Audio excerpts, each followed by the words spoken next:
Please record. There we go. So Tempera Paint, the cabinet that's open. The first one is dry brush. You're going to want a variety of brushes.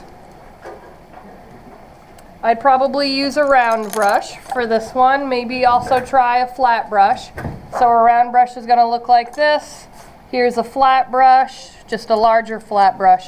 And if you have a brush with more of like a rounded top like that, but still flat, that's called a filbert.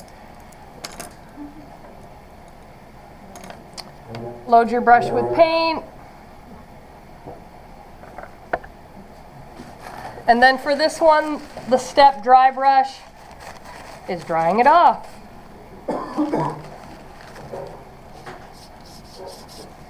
So it's like a scratchier look to it.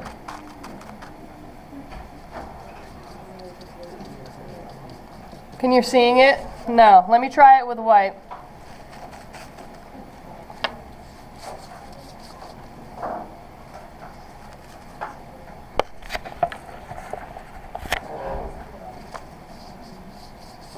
So that first swipe wasn't really dry enough, but can you see that now?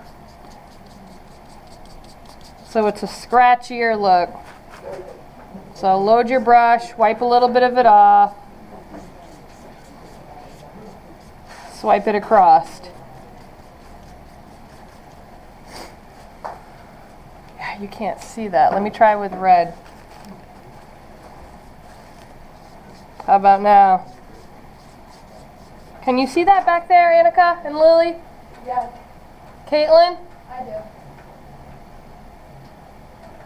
I'd believe it more if our bodies were facing this way. So why don't we do that? Face me. Scales. I would definitely use a filbert.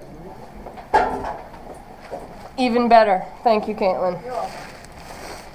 Load your brush, and then you'll probably get 2 stamps, but you're using the side of the brush. Reload. And I call it scales just because I think they sort of look like scales. But you're just stamping with the side of a brush. So I'll do it with a bigger brush, and you'll see how the shape changes. You want to stay consistent with how thick the paint is. So some of these I'd redo.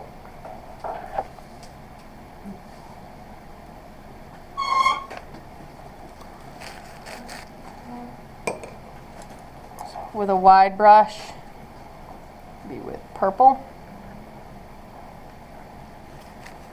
For your base coats, you might want to do multiple 2-tone colors. I'm doing all of the same colors just so you can see how the techniques look differently with one color, or 2 colors, I guess. So using your paintbrush as a stamp, using the side of it.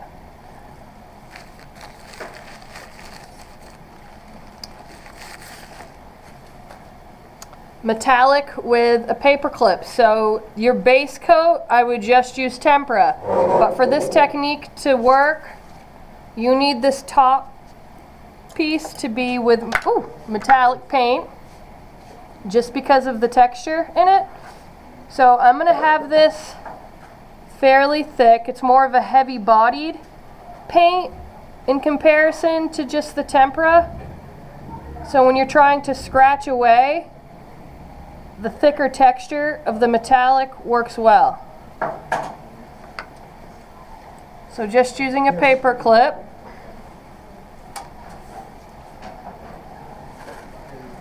You're going to create scales again, or some kind of a texture. You need to wipe usually after kind of pulling off one design. You can mix a metallic paint too if you want to get a custom metallic color.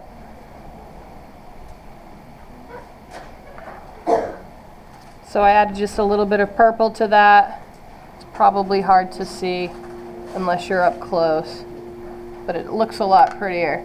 And now I'm going to use the other end of the paper clip and maybe sort of make some zigzag line. I don't even know. Can you even see that really? I guess not.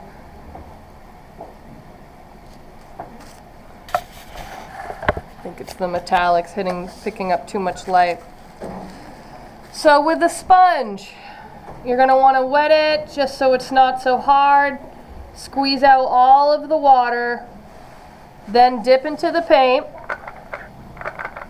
And then the key piece here is stamping off quite a bit of that paint before going right on to the box there. Maybe with some white.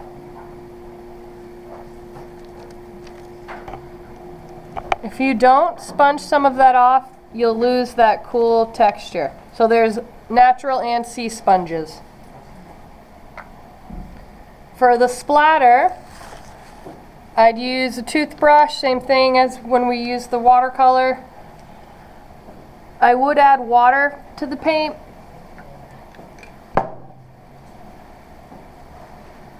So you get more of a splatter and less strings of paint.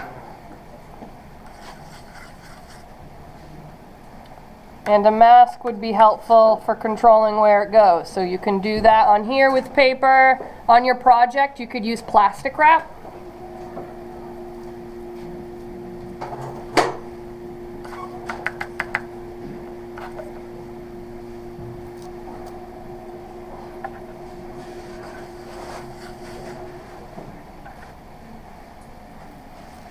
And you could splatter multiple colors too. Dots and stripes, I might use a 0 or a 1 brush and just do dots and circles or other patterns.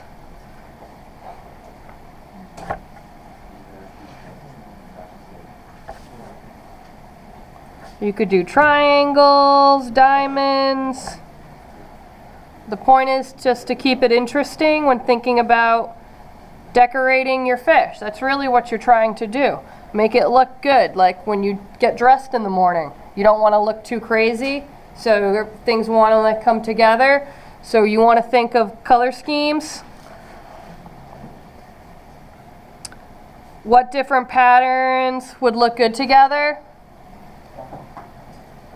You don't want it to look like just unplanned, like you messed up and you didn't think that through. So once you've done all of these different techniques, you'll photocopy that original drawing of your fish and you'll practice pulling this all together. So we'll photocopy this and use your tempera paint, and you'll start thinking of what color scheme you're going to use and then which one of these techniques. I feel like for a 3 you need to use 3 or more, and you're not limited to just these that I'm showing you. The color fade. I think I'll go from maybe a purple to this teal color.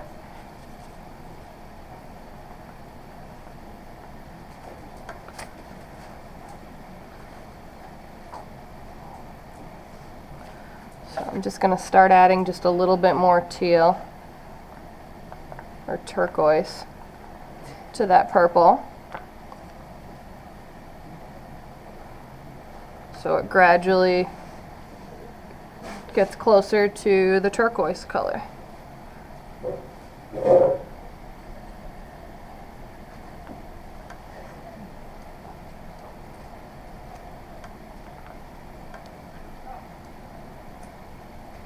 Maybe I'll darken that one a little bit.